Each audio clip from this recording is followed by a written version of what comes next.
Сәлем достар, сіздермен Black Smoke қыз арнасы. Бүгін біз ең қиын логикалық сұрақтар видеосын түсіреміз. Ал ендеше көп созбай видеоға кеттік. Джейн полицияға звондап, оның қымбат тұратын білезігін ұрлап кеткені туралы айтты. Полиция қызметкері келіп, Джейнді тұтқынға алды. Қалай ойлайсыңдар? Не үшін? Ал ендеше уақыт кетті, ойланып көріңдер.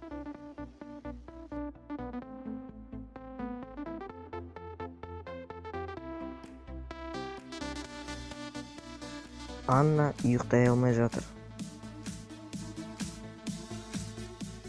Ол көршісіне қоңырау шаламын деп шешеді.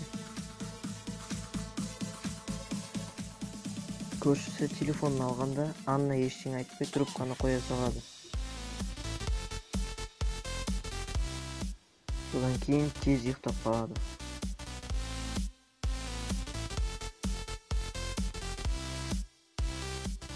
Қалай ойлайсыңдар? Не болды? Ендеше уақыт кетті, ойланыңдар.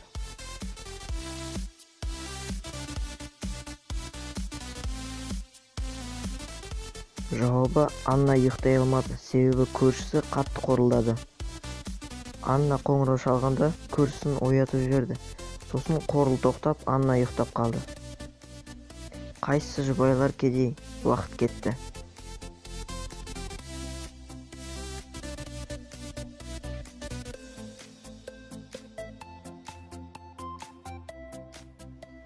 Бұл сұрақтың жауабын комментарийға жазып кетіңдер.